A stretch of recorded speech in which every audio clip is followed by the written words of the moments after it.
हिमाचल प्रदेश में साल चुनावी है। इस साल हिमाचल प्रदेश में चुनाव होंगे, लेकिन चुनाव कब होंगे, कितनी तारीख को होंगे, यह तय नहीं है। लेकिन चुनाव की तारीखों के ऐलान से पहले सभी पार्टी के लीडर अपनी अपनी रणनीति बनाने में जुटे हैं, चाहे वो सत्ता पक्ष बीजेपी हो या फिर कांग्रेस पार्टी। उदयपुर में कांग्रेस पार्टी की तरफ से 3 दिनों तक चिंतन शिविर में नेताओं को जीत का मंत्र दिया गया। इस चिंतन शिविर में हिमाचल कांग्रेस की प्रदेश अध्यक्ष प्रतिभा सिंह, राजीव शुक्ला से लेकर तमाम नेता शामिल हुए और पार्टी हाईकमान के नेताओं से हिमाचल की जनता का दिल जीतने का मंत्र लेकर आए। लेकिन चिंतन शिविर से लौटे हुए कांग्रेसी नेताओं को महज 1 दिन का वक्त भी नहीं गुजरा था, जिसके बाद हिमाचल कांग्रेस के नेताओं ने फिर से दिल्ली दरबार में पार्टी के सीनियर नेता के आवास पर डेरा डाल लिया है। प्रतिभा सिंह समेत तमाम हिमाचल के कांग्रेस नेता प्रभारी राजीव शुक्ला के आवास दिल्ली पहुंचे और बैठक हुई। सूत्रों की माने तो बैठक में हिमाचल कांग्रेस के प्रभारी राजीव शुक्ला ने नेताओं को हिमाचल में जीत का मंत्र दिया और जनता टीवी से खास बातचीत में उन्होंने कहा कि बैठक में हिमाचल के आगामी विधानसभा चुनाव को लेकर चर्चा की गई। लेकिन कांग्रेस पार्टी की इस बैठक को विधानसभा चुनाव की तैयारियों से जोड़कर भी देखा जा रहा है। लेकिन ऐसे में लगातार एक के बाद एक बैठक करने से बीजेपी के नेता कांग्रेस पर निशाना साधने से भी नहीं चूक रहे। बीजेपी नेता लगातार हिमाचल कांग्रेस के नेताओं का दिल्ली जाने को गुटबाजी बता रहे हैं। साथ ही कहते हैं कि कांग्रेस को ऑर्डर दिल्ली से मिलते हैं। फिलहाल बीजेपी की इन बातों में कितनी सच्चाई है, यह आने वाला वक्त बताएगा। लेकिन हिमाचल के सियासी समीकरणों से इतना पता चल रहा है कि आने वाला विधानसभा चुनाव तमाम पार्टियों के लिए कड़ी चुनौती से कम नहीं होगा।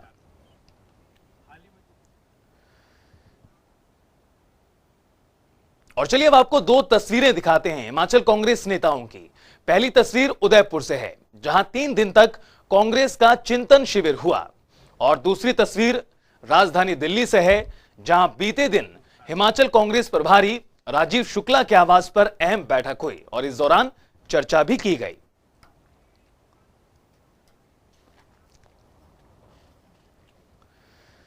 तो 2 तस्वीरें आपको दिखा रहे हैं किस तरह से कांग्रेस पार्टी एक के बाद एक मंथन कर रही है। बीते दिन प्रभारी राजीव शुक्ला के आवास पर दरअसल ये अहम बैठक हुई थी, जिसमें हिमाचल कांग्रेस के तमाम नेता शामिल हुए।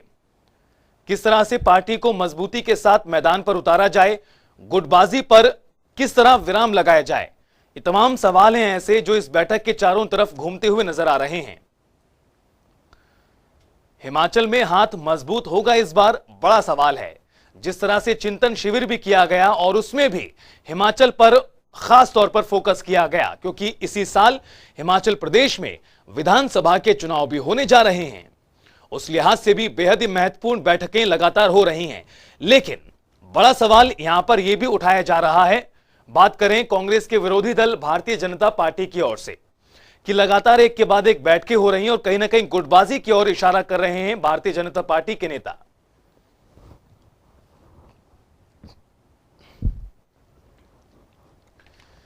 अब बड़ा सवाल यह भी है कि जिस तरह से भारतीय जनता पार्टी कांग्रेस पार्टी की इन बैठकों को जो एक के बाद एक आयोजित हो रही हैं, उन पर ना सिर्फ सवाल उठा रही हैं, बल्कि यह पूछा जा रहा है कि आखिर क्यों एक के बाद एक बैठक करने की जरूरत आन पड़ रही है कांग्रेस पार्टी को। बहरहाल कांग्रेस पार्टी की ओर से तर्क यही दिया जा रहा है कि लगातार संगठन की मजबूती को लेकर और जो जिला स्तर पर नियुक्तियां की जानी हैं, बूथ स्तर पर नियुक्तियां की जा रही हैं, उनको लेकर चर्चा की गई है और किस तरह से हाथ को मजबूत किया जाए चुनावों से पहले।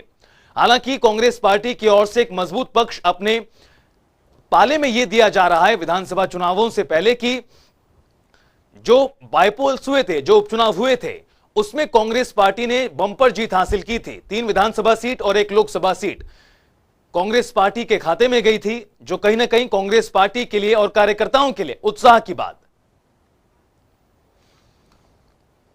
और इस खबर पर और चर्चा के लिए हमारे साथ हमारे ब्यूरो चीफ विकास शर्मा जी जुड़ गए हैं। विकास जी, लगातार कांग्रेस पार्टी में मंथन का दौर हम देख रहे हैं। क्या बात करें हिमाचल की, क्या बात करें गुजरात की, अन्य राज्यों में भी लगातार इस तरह की तस्वीर देखी जा रही है।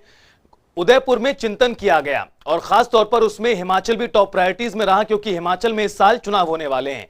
अब बीते दिन भी राजीव शुक्ला के आवास पर एक अहम बैठक हुई है।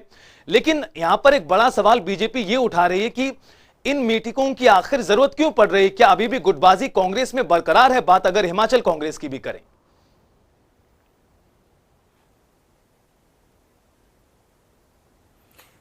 बिल्कुल रितेश जी, देखिए हिमाचल प्रदेश के परिप्रेक्ष्य में अगर बात करें तो कांग्रेस पार्टी, क्योंकि ये देखा जा रहा है कि भाजपा की तैयारी किस तरह की है, जगह जगह बैठ के की जा रही है, चारों संसदीय क्षेत्र को जो है वो पूरी तरह से घेराबंदी भाजपा ने कर ली है। सत्ता पक्ष पूरी तरह से तैयारी की बात कह रहा है, दावा यही कर रहा है कि मिशन रिपीट होकर रहेगा, और इस बीच जो केंद्रीय नेतृत्व है वो लगातार दौरे कर रहा है। और इसी कड़ी में अगर हम आम आदमी पार्टी की बात करें तो वो भी सक्रियता अपनी दिखा रही है।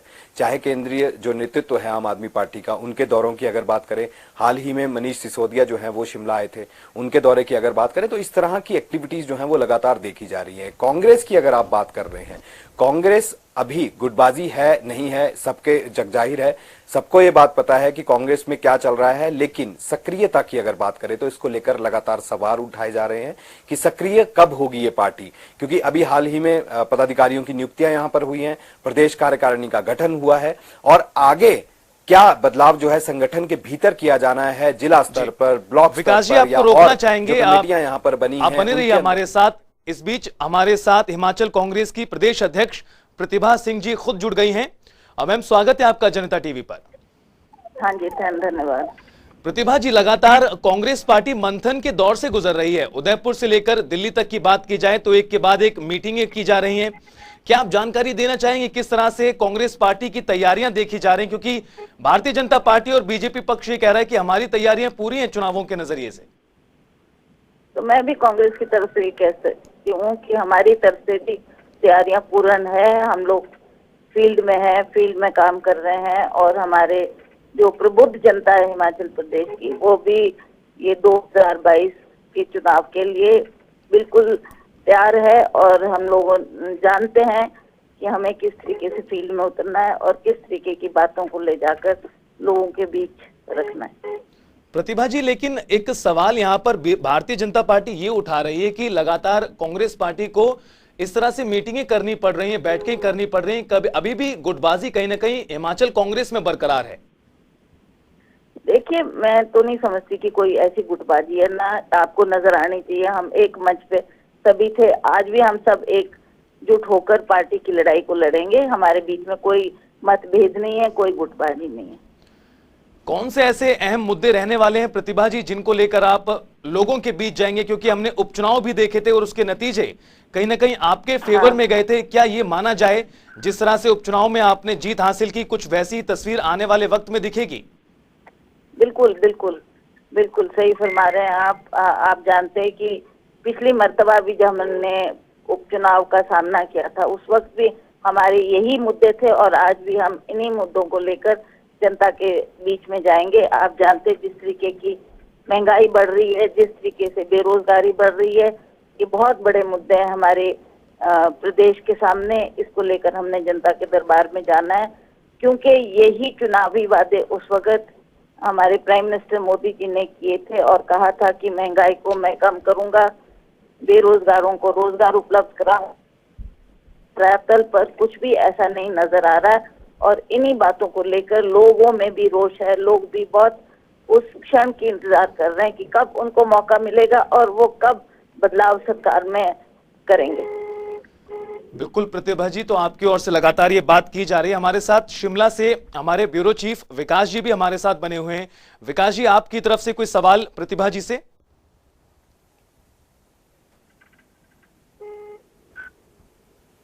बिल्कुल, मेरा सवाल है प्रतिभा जी, आप ये बताएं कि क्या संगठन में कुछ बदलाव की आवश्यकता आपको लग रही है, जरूरत आपको लग रही है? किस तरह से आप आम जनता को कांग्रेस की विचारधारा से जोड़ेंगी? किस तरह से आप जो है वो अब जनता के बीच में जाने का कार्यक्रम बना रही हैं? कुल मिलाकर संगठन के भीतर बदलाव की कुछ बात आप देख रही हैं? कब तक ये बदलाव होगा? ऐसा कोई बड़ा भारी बदलाव नहीं है, पर ये बात जरूर है कि जो हमारे शीर्ष नेता है उनके नेतृत्व हम चलेंगे। उनका सलाह मशवरा करके उन्हीं से गाइडलाइन लेकर हमने पार्टी को मजबूत करना है, और जो हमारा युवा वर्ग है उनको हमने काम में जोड़कर पार्टी के मैदान में उतरने की हमारी बिल्कुल तैयारी है।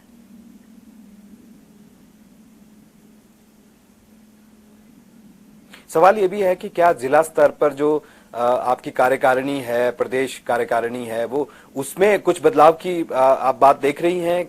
अगर होगा बदलाव तो वो कब तक होगा? और क्या चुनावों के लिए तैयारियां जो है वो कब तक होगी? सक्रियता जो है कांग्रेस पार्टी की नजर नहीं आ रही है। अगर आम आदमी पार्टी की बात करें, भाजपा की अगर बात करें, तो बड़े जो नेता हैं वो हिमाचल का रुख करें। क्या कांग्रेस कुछ ऐसा प्लान कर रही है, कोई बड़ी रैलियां?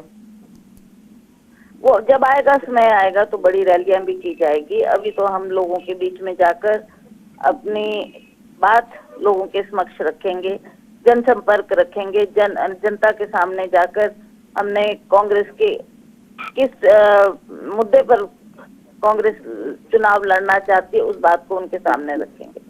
ठीक है, आप विकास जी आप भी बने रहिए हमारे साथ, और प्रतिभा जी आप भी हमारे साथ बने रहिए। अविनाश राय खन्ना जी जुड़ गए हैं इस बीच, बीजेपी प्रभारी हैं। सर स्वागत है आपका जनता टीवी पर। थैंक यू वेरी मच, बहुत बहुत धन्यवाद जी। अविनाश जी, आप प्रतिभा सिंह हमारे साथ बनी हुई हैं और वो कह रही हैं कि कांग्रेस पार्टी की तैयारियां पूरी हो चुकी हैं और जो कुछ नतीजे उपचुनाव में हासिल किए थे वैसी तस्वीर हिमाचल विधानसभा चुनाव में भी देखने को मिलेगी। आपसे ये जानना चाहते हैं कि क्या कड़ी चुनौती आपको नजर आ रही है प्रदेश के विधानसभा चुनाव जो होने जा रहे हैं और जो हालात अभी बने हुए हैं? सबसे पहले क्योंकि प्रतिभा जी आपके साथ बैठी हैं, इनको बधाई देता हूँ कि एक working president, non working president इनको बनाया गया है, क्योंकि साथ में 4 वर्किंग प्रेसिडेंट बना दिए गए हैं। तो ये पहले ही संचय उन्होंने शुरू कर दिया कि एक प्रेसिडेंट के साथ 4 वर्किंग प्रेसिडेंट बना। आप समझ सकते हैं कि पार्टी की स्थिति क्या होगी। तो इस ढंग से जो पार्टी को अपने अध्यक्ष के ऊपर विश्वास नहीं है, उसके साथ 4 लोगों को लगाया गया है, वो क्या परफॉर्म करेंगे इसके ऊपर संचय है, उसके ऊपर डाउट है। तो ये पार्टी, ना इनके पास विजन है, ना नेता है, ना नीति है और ना ही कोई इशू है। मैं अगर एक शब्द में कहूँ तो ये पार्टी दिशाहीन, नेताविहीन और इशूविहीन पार्टी है।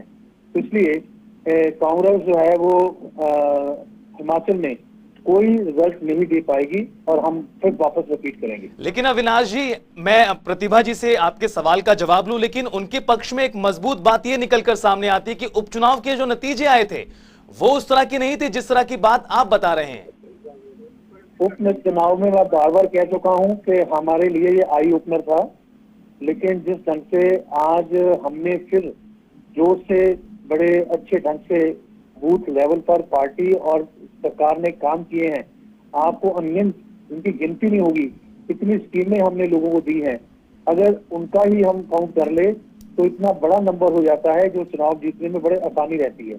तो हमारे पास एक डेडिकेटेड वर्कर, मजबूत नेतृत्व और हमारे पास डबल इंजन की सरकार जो है वो काम कर रही है। इसलिए मैं दावे के साथ कह सकता हूं कि उपचुनाव का जनरल इलेक्शन में कोई असर नहीं होने वाला। ठीक है, अविनाश जी जवाब ले लेते हैं। तो प्रतिभा जी, सुना आपने, साफ तौर पर अविनाश राय जी ये कह रहे हैं कि इससे कोई फर्क नहीं पड़ता और उन्होंने तो दिशाहीन पार्टी करार दिया है कांग्रेस पार्टी को। सबसे पहले तो मैं अविनाश खन्ना जी का आभार व्यक्त करती हूँ कि जो उन्होंने प्रदेश अध्यक्ष बनाने पे मुझे बधाई दी है। और दूसरी बात जो ये कर रहे हैं, कांग्रेस पार्टी के ऊपर इन्होंने बहुत बड़ी टिप्पणी की है और कहा है कि दिशाहीन पार्टी है, नेतृत्व नहीं है, कमजोर पार्टी है, बहुत कुछ इन्होंने कहा है। मैं तो उनको ये कहना चाहती हूँ कि आप अपनी पार्टी को मजबूत करें, अपनी पार्टी को सशक्त करें, तो ताकि वो चुनाव के मैदान में उतर सके। हम कैसे भी हैं, हम एक प्रधान के साथ हमने 4 जो वर्किंग प्रेसिडेंट्स बनाए हैं, उसका कारण क्या है वो हमें बताने की आवश्यकता नहीं है। और किस तरीके से हम फील्ड में काम करेंगे वो रिजल्ट आपके सामने आएंगे। आप रिजल्ट देखोगे फिर आपको एहसास होगा कि मजबूत आप है कि या हम है। लेकिन प्रतिभा जी, सवाल तो ये उठेगा ही। आप अभी कह रहे हैं कि हमें बीजेपी को बताने की आवश्यकता नहीं है, लेकिन जब जनता यही सवाल पूछेगी उसका किस तरह से जवाब दिया जाएगा कांग्रेस पार्टी की ओर से? देंगे, वक्त आएगा तो जवाब भी देंगे। और हमारे को पता है कि लोगों को क्या जवाब देना है, क्या लोग सुनना चाहते हैं, उसका जवाब भी दिया जाएगा। ठीक है, अविनाश जी आपसे सवाल ये भी यहाँ पर कांग्रेस पार्टी लगातार उठा रही है कि जब चुनाव नजदीक आए हैं, जब अब लग रहा है कि हालात निकलते हुए हैं, हाथ से नजर आ रहे हैं, उस वक्त मुख्यमंत्री लगातार एक के बाद एक ताबड़तोड़ दौरे कर रहे हैं और करोड़ों की परियोजनाओं की सौगात भी दी जा रही है। ऐसा आरोप लगा रही कांग्रेस पार्टी कि चुनावों से पहले ही सिर्फ दिखाने के नजरिए से काम किया जा रहा है। मैं इस बात से सहमत नहीं हूँ जी। आप 4.5 साल पहले जब हमने ओथ ली थी, हम 1 साल बाद जनता के पास अपना रिपोर्ट कार्ड लेके गए थे। जी। हर विधानसभा में गए थे, देखिए एक साल में हमने ये काम किए हैं। दूसरा साल आया फिर अपना रिपोर्ट कार्ड लेके गए, तीसरा साल आया फिर रिपोर्ट कार्ड लेके गए, अब चौथा साल आया फिर हमने बहुत बड़ी रैली करके लोगों को अपना रिपोर्ट कार्ड बताया। हमने काम किए हैं, जनता के सामने हैं, हमने डे 1 से काम किए हैं। हम कांग्रेस की तरह चुनाव में काम नहीं करते, जब सड़क बनाने की बारी आती है तो जब पत्थर फेंक जाते हैं, चुनाव खत्म हो जाता है, सड़क के पत्थर उठा के ले जाते हैं। हम लोगों ने एक्चुअल काम किए हैं, ग्राउंड लेवल पे काम किए हैं और जो लोगों को दिखाई देते हैं वो काम किए। जी विकास जी, आपकी तरफ से कोई सवाल पूछना चाहें आप? हेलो। बिल्कुल, और सवाल मेरा अविनाश राय जी से यही है। खन्ना जी, ये बताएं आपकी किस तरह से क्या अंदर खाते अगर बात करें तो आपको भी लग रहा है कि गुटबाजी जो है वो खींचतान कहीं ना कहीं भाजपा के भीतर भी देखने के लिए मिल रही है? क्योंकि एक तरफ तो आरोप जो है वो लगाए जा रहे हैं कानून व्यवस्था से संबंधित की अब पेपर लीक मामला अगर हो जाए पुलिस भर्ती का, उसके अंदर भी लिखित परीक्षा में जो है पेपर लीक मामला गले की फांस बना हुआ था सरकार के लिए। आपको लग रहा है कि गुटबाजी है, कहीं ना कहीं खींचतान है, कोई एक गुट जो है वो सक्रिय हो रहा है, कोई राजनीति होने की बात भी इसमें कही जा रही है? कांग्रेस का ये भी आरोप है कि राजनीतिक संरक्षण जो है वो इस पूरे मामले को दिया जा रहा है। पहले मैं स्पष्ट कर दूं कि भारतीय जनता पार्टी एक मजबूत संगठन के रूप में एक नेतृत्व के नीचे काम करती है, कोई गुटबाजी नहीं है। कई विषयों पर मतभेद होना एक हेल्दी साइन होता है डेमोक्रेसी में, लेकिन वो मतभेद कभी मनभेद नहीं बनता। दूसरा, पेपर लीक की बात की तो हमने खुद सीबीआई इंक्वायरी का ऑर्डर किया है। हम लोग जो है वो लॉ एंड व्यवस्था को मेंटेन रख के कानून के सत्कार करते हैं, और पेपर तो लीक राजस्थान में भी हुआ था। आज अगर पेपर लीक हुआ है तो हमने इमीडिएटली उसको रद्द किया है, हमने कोई पर्दा नहीं डाला, हमने कोई उसके लिए आर्गुमेंट नहीं दिए, इमीडिएटली उसको कहा कि हम सीबीआई की इंक्वायरी करेंगे और जो लोग लेकिन अविनाश जी ये कहा जा रहा है कि आप लोगों ने देरी कर दी, इस सीबीआई जांच के लिए देरी आपकी तरफ से कर दी गई है बहुत, तो सबूत जो है वो मिटा दिए गए। अगर निर्णय लेना हो, लाखों लोगों ने पेपर दिए हैं, उसकी इंक्वायरी होगी, इंक्वायरी होने के बाद तथ्य सामने आएंगे, फिर देखेंगे कि जनता का विश्वास और सरकार का ठीक है निर्णय क्या है। अविनाश जी, बिल्कुल बाद ही डिसाइड काफी कुछ चीजें आने वाले वक्त में भी क्लियर हो जाएंगी। बहुत बहुत शुक्रिया प्रतिभा जी आपका भी जी, और अविनाश जी आपका भी जनता टीवी से जुड़ने के लिए, बात करने के लिए, और शुक्रिया विकास आपका भी तमाम मुद्दे पर विस्तार से चर्चा के लिए।